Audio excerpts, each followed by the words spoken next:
Sir வணக்கம் sir. Sir இப்போது 50 வருஷம் இல்லாத அளவுக்கு வராத ஒரு கனமழை வரப்போகுது. அதே மாதிரி வரலாறு காணாத மழையாக இது இருக்கும் அப்படின்னு சொல்லியிருக்காங்க.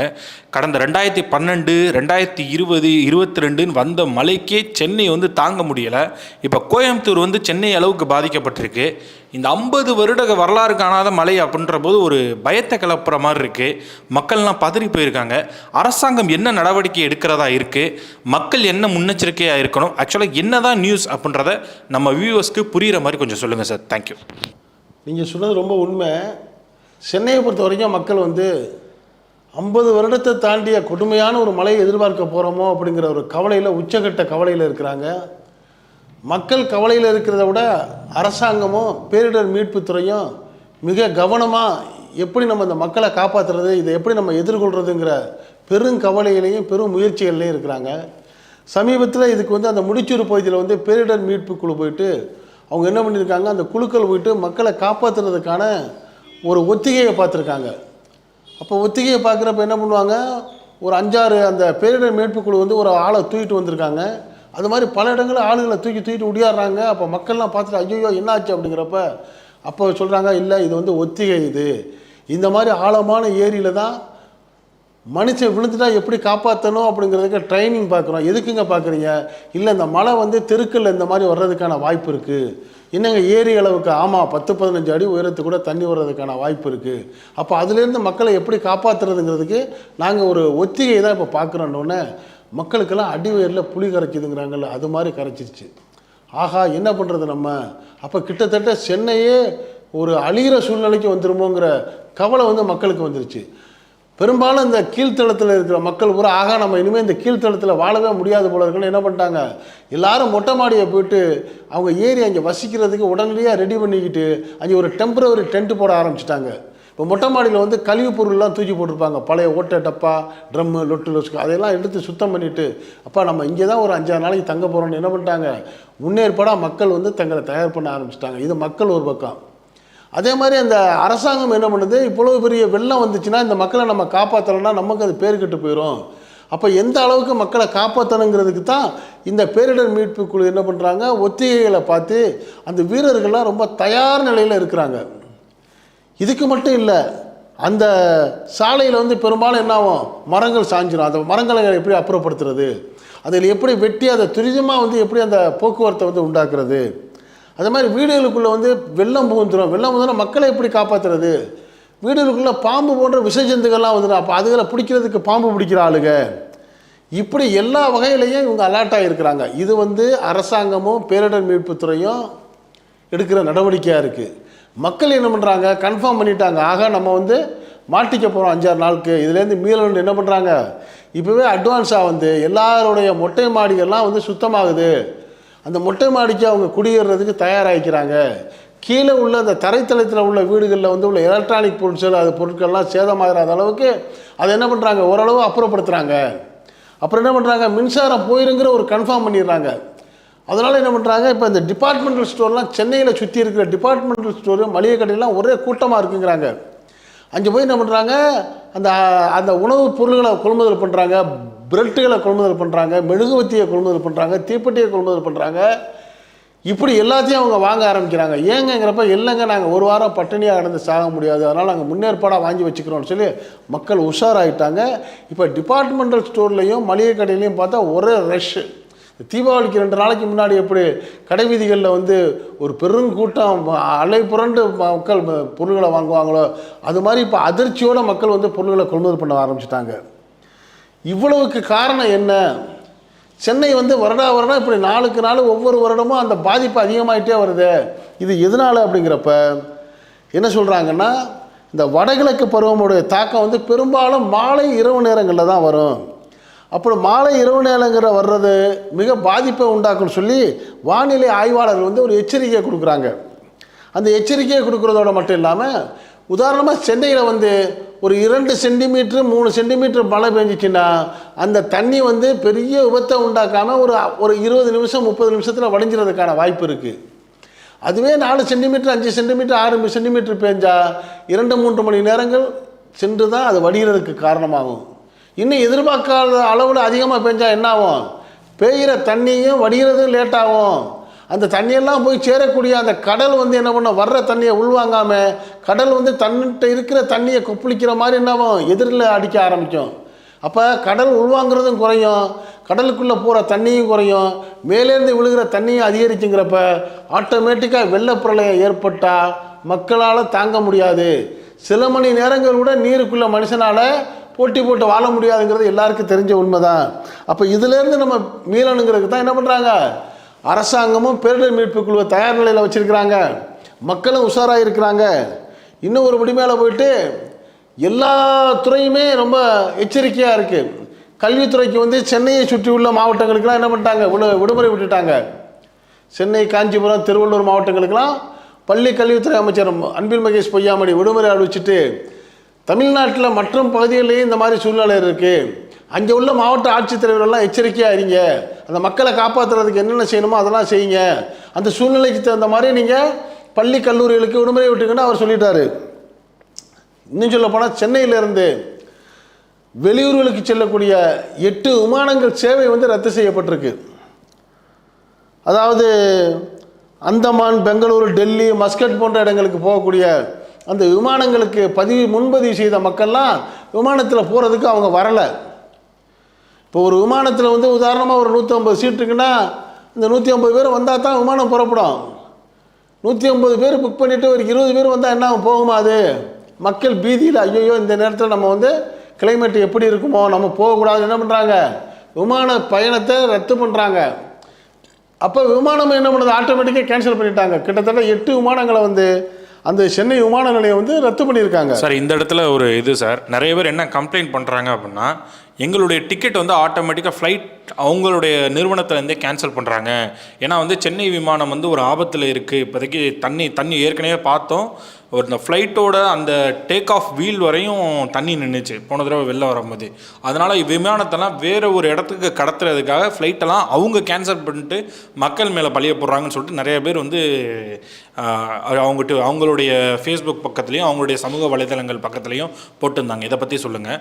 ரெண்டாவது வந்து ஒரு தனியார் நிறுவனம் வெதர் ரிப்போர்ட் கொடுக்குற நிறுவனம் என்ன சொல்லியிருக்கு அப்படின்னா, இந்த இப்போ வரப்போகிற தண்ணி வந்து கடல் தண்ணியோட கலந்துருச்சு அப்படின்னா கடல் தண்ணி சென்னை முழுவதும் உள்ள பூரா வாய்ப்பு இருக்குது, மிகப்பெரிய ஒரு ஆபத்தை ஏற்படுத்தும் அப்படின்ற மாதிரி சொல்லியிருக்காங்க. இதை பற்றி உங்களுடைய கருத்தை சொல்லுங்கள். அதாவது விமான நிலையம் வந்து வளமையான ஒரு காலகட்டத்தில் வந்து ஒரு விமானம் புறப்படுதுன்னா அந்த விமானத்துக்கு பதிவு செய்தவர் போக விரும்பலை, அவருடைய வீட்டு சூழ்நிலையினால் அவர் போகலைன்னா அவர் ஏற்கனவே முன்பதிவு செய்த கட்டணத்தை இழந்துருவார், லாஸ் ஆகிடுவார். அது வந்து அவருடைய குற்றம். இப்போ வந்து பெரும்பாலான மக்கள் போகிறதுனால இந்த விமான சேவையே அவங்க கட்டு பண்ணுறதுனால இவங்க புக் பண்ணியிருக்க காசு வந்து அவங்களுக்கு ரீஃபண்ட் கிடைக்கும். இதுக்கு மேலே ரிஸ்க் ஃபேக்டராக வந்து அந்த மக்களை ஏற்றிக்கிட்டு விமானமும் போக விரும்பாது, அப்படி ரிஸ்கில் மக்களும் போக விரும்ப மாட்டாங்க. அதனால் இது யாரையுமே தனிப்பட்ட முறையில் குறை சொல்ல முடியாது.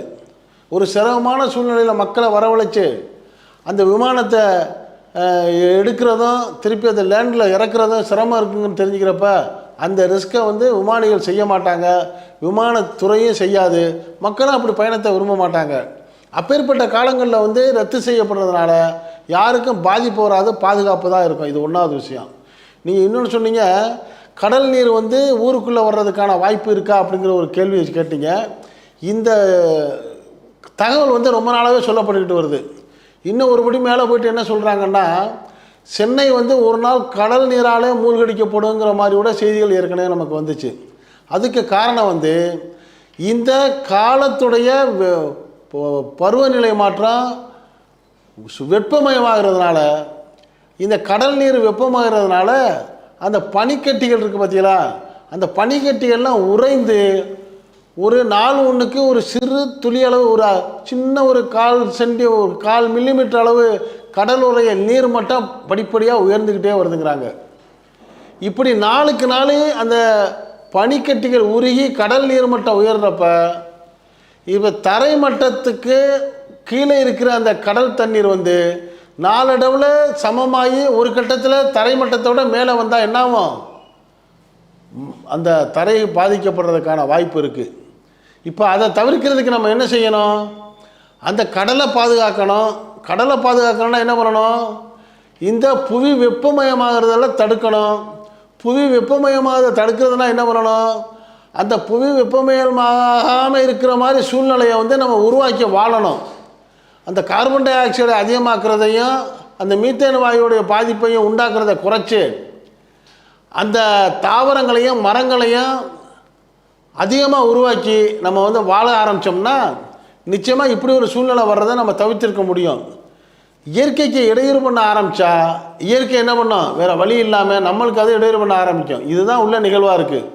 சார், இன்னொன்று, சென்னை மாநகராட்சி வந்து ஒரு பகிரங்க ஒரு எச்சரிக்கையை விட்டுருக்கு. என்ன அப்படின்னா வந்து சாக்கடை வழிக்காக வீட்டுக்கு சைடில் விட்டுருப்பாங்க, அந்த இடத்துல காம்பவுண்டை கட்டி வைக்கிறது, அந்த இடத்த ஆக்கிரமித்து வேறு ஏதாவது பொருட்கள் வைக்கிறது, இந்த மாதிரி பண்ணுறாங்க. இப்போ தண்ணி வந்து டி நகர், தாம்பரம் அப்படிலாம் பார்த்து, தாம்பரம்லாம் சென்னையே கிடையாது இன்னும் சொல்லப்போனால். சென்னைக்கு அவுட்டரு ஏரிகள்லாம் செம்பரம்பாக்கம் ஏரி பக்கத்தில் நிறைய வீடு கட்டி வச்சுருக்காங்க. அந்த மாதிரிலாம் நெருக்கி கட்டியிருக்கிறதுல வந்து தண்ணி போகாத அளவுக்கு கட்டி வச்சுருக்காங்க. இப்போ அந்த மாதிரி ஏரிகளுக்கு அந்த மாதிரி வீட்டில் உள்ளவங்களுக்குலாம் என்ன கருத்து சொல்ல விரும்புகிறீங்க சார்? வந்து இந்த நகரம் வந்து விரிவாக்கம் பண்ணுறப்ப இவங்க என்ன பண்ணுறாங்க, பள்ளத்தாக்கா உள்ள இடங்களை சமப்படுத்தாமல் அதிலெல்லாம் கட்டடங்களை கட்டுறாங்க. அப்போ அந்த மேடு அளவில் இருக்கிற தண்ணீர் வந்து அந்த பள்ளத்தாக்கான ஏற்கனவே தண்ணி பாயிற இடங்களில் நீங்கள் கட்டடம் இருக்கிறப்ப ஆட்டோமேட்டிக்காக அந்த இடங்களில் நிரம்பி உங்களுக்கு தொல்லை கொடுக்குறது ஒன்றாவது வழி. இன்னொரு வழி வந்து இப்போது ஒரு புதுசாக ஒரு லேஅவுட் போட்ட ஒரு நகரப்பகுதின்னு வச்சிங்களேன், ஒரு 33 அடி ரோடுன்னு போட்டிருப்பாங்க. ஏற்கனவே 20 அடி போட்டாங்க, இப்போ 33 அடி ரோடு போடுறாங்க. இப்போ இந்த 33 அடி ரோடு போட்டால் என்ன பண்ணுவாங்க, அந்த 33 அடிக்கு அதற்கு அப்புறம் தான் அந்த வீட்டு குடியிருப்பு எல்லையை வந்து வகுப்பாங்க. இந்த பெரும்பாலான வீடு கட்டுறவங்க என்ன பண்ணணும்னா அந்த ரோடு எல்லையிலேருந்து ஒரு 5 அடி விட்டுட்டு அந்த 5 அடியில் அவங்க வீட்டுக்கு செல்லக்கூடிய படிக்கட்டு அமைகிற சூழ்நிலையை வச்சு அதுக்கு பிறகு இவங்க வந்து வீடு கட்டினாங்கன்னா இந்த 33 அடி ரோடும் அந்த 33 அடி ரோடுக்கு பக்கத்தில் வந்து அந்த கழிவுநீர் கால்வாய் போகிறதை விட்டுட்டு இவங்க 5 அடி வச்சுருந்தாங்கன்னா எந்த விதமான நீர்த்தேக்கமும் தண்ணி வடிகிறதுக்கான சூழ்நிலையும் பாதிக்கப்படாது. இவர் என்ன பண்ணுறாரு, கரெக்டாக அந்த 33 அடியில் 1 இன்ச்சு கூட விடாமல் க்ளீனாக அவர் அந்த எண்டிலேருந்தே கட்டடத்தை கட்ட ஆரம்பிக்கிறப்ப இந்த வாய்க்கால்கள் பாதிக்கப்படுது. அந்த வாய்க்கால்களை மூடி அது மேலே ஸ்லாப்களை போட்டு அதில் ஒரு படிக்கட்டை உருவாக்குறதுனால அந்த வாய்க்காலுக்குள்ளே ஏற்படுற அந்த குப்பைகளை கூலங்களை தடுப்புகளை சுத்தப்படுத்துறதுக்கான வாய்ப்பு இல்லாமல் போகிறதுனால அந்த நீர் செல்லக்கூடிய பாதைகள் அடைபட்டு அங்கங்கே நீர் கொப்பளித்து சாக்கடை கொப்பளிக்கிறதும் அந்த வெள்ளப்பெருக்கு ஏற்படுது. இதெல்லாம் மனுஷன் செய்கிறது தான். இப்போ இதை என்ன பண்ணணும், அவங்க இந்த நகரம் விஸ்தரிப்பு பண்ணுறப்ப அந்த நகராட்சி அல்லது பேரூராட்சி அல்லது நகராட்சி மாநகராட்சியில் என்ன பண்ணணும்னா ஒரு கடுமையான உத்தரவு போட்டு சாலைக்கு அடுத்து வந்து வடிகால்களுக்கு அடுத்து படிக்கான இடைவெளி, அதுக்கு அடுத்து தான் கட்டுமானம் பண்ணணும் அப்படிங்கிற ஒரு கட்டமைப்பை ஏற்படுத்தணும். இந்த கட்டமைப்பு வந்து உலகத்தில் லண்டனில் இருக்குது. லண்டனை அடுத்துட்டு நமக்கு தெரிஞ்ச இந்தியாவில் வந்து பாண்டிச்சேரியிலையும் தமிழ்நாட்டில் புதுக்கோட்டையிலேயே இருக்குதுன்னு சொல்கிறாங்க. அந்த காலத்தில் தொண்டைமான் மன்னர்கள் வந்து புதுக்கோட்டையை வடிவமைக்கிறப்ப என்ன பண்ணாங்கன்னா சாலைகளை உருவாக்கி சாலைகளுடைய இருபக்கமும் வந்து அந்த வடிகால்கள் நீர் செல்லக்கூடிய அந்த மழை நீர் செல்லக்கூடிய வடிகால்கள் கிட்டத்தட்ட ஒரு 5 அடி அகலத்திற்கு உருவாக்கி அந்த வடிகாலுக்கு அடுத்து அந்த குடியிருப்புக்கும் வடிகாலுக்கு நடுவில் குரடுன்னு சொல்லக்கூடிய ஒரு தரையை 5 அடி விட்டு அதுக்கு பிறகு தான் கட்டடங்கிற ஒரு நிலையை உருவாக்கினாங்க. அப்படி உருவாக்குறதுனால இந்த நகரங்கள் வந்து பார்க்குறதுக்கு ஒரு பாதுகாப்பாகவும் அழகாகவும் மழை பெஞ்சால் உடனடியாக அந்த தண்ணீர் வந்து வெளியேற மாதிரியும் இருக்கும். இந்த சூழ்நிலையை செய்யாமல் 1 இன்ச்சு கூட விடாமல் எல்லாத்தையும் ஆக்கிரமிப்பு செய்த மக்கள் வாழ ஆரம்பிக்கிறதுனால தான் அந்த நீர் என்ன பண்ணுது, என் பாதையை நீ அடைச்சிட்ட, உன்னை நான் வாழ விடுறேன்னா பாருன்னு சொல்லி சவால் விடுது.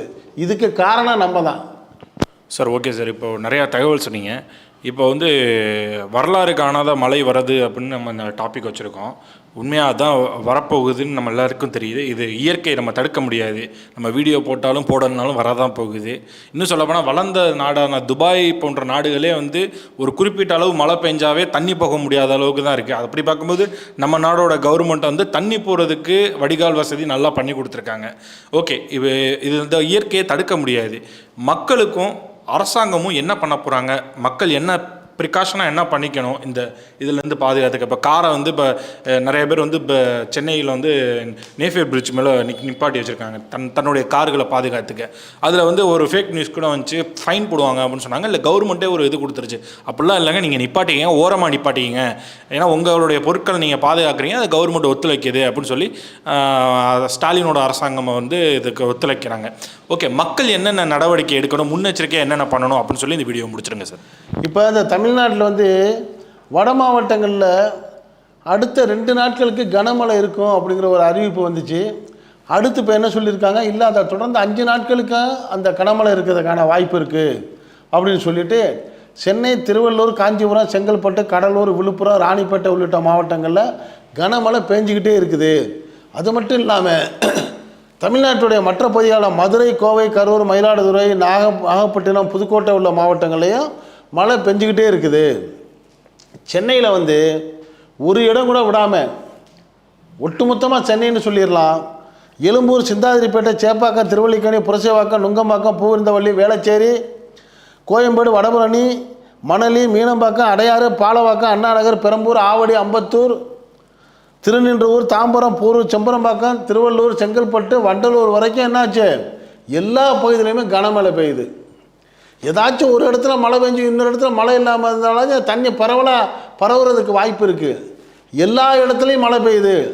அந்த எல்லா இடத்துல மழை பெய்யறதோட மட்டும் இல்லாமல் இந்த 4500 சதுர கிலோமீட்டருக்கு அந்த பக்கம் இருக்கிற மழை தண்ணீர்களும் இந்த சென்னைக்குள்ளே வந்து கடலுக்குள்ளே போகணுங்கிறப்ப ஆட்டோமேட்டிக்காக போகக்கூடிய வழியில் அடைச்சிருக்கிறதுனால என்னாகும், இந்த மழையினால் வரக்கூடிய வெள்ள பாதிப்பு நிச்சயமாக இருக்கும்.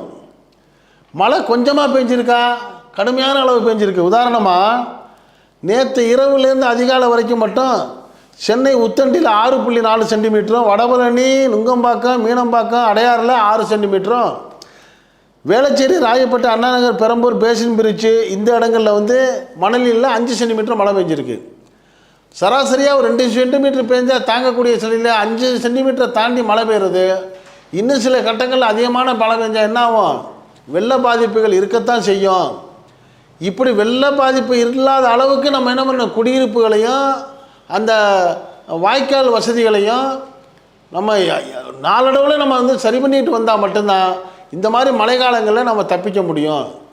வெறும் அரசாங்கத்தையும் அல்லது அந்த உள்ளாட்சிகளையும், பேரூராட்சி, மாநகராட்சி, நகராட்சிகளை மட்டும் குறை சொல்லக்கூடாது.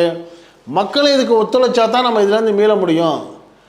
இப்போ பெரும்பாலும் தமிழ்நாடு அரசு மாண்புமிகு முதலமைச்சர் மு க ஸ்டாலின் அவர் என்ன பண்ணுறாரு, மக்களை எப்படியாச்சும் காப்பாற்றணும், இல்லாட்டி நமக்கு ஒரு கெட்ட பேர் வந்துடும், இதை வச்சு விமர்சனம் பண்ணிடுவாங்கன்னு முன்கூட்டியே அதிகப்படியான கூட்டங்களை நடத்தி எல்லா துறையையும் வரவழைச்சு அந்த பேரிடர் மீட்பு துறையாக இருக்கட்டும், காவல்துறையாக இருக்கட்டும், தீயணைப்பு துறையாக இருக்கட்டும், மின்சார வாரியமாக இருக்கட்டும், எல்லாருக்கும் என்ன பண்ணுறாங்க, ஒரு மீட்டிங் நடத்தி என்ன நம்ம முன்னேற்பாடு செய்யலாங்கிற ஒரு ஏற்பாடை பண்ணிக்கிட்டு இருக்கிறாங்க.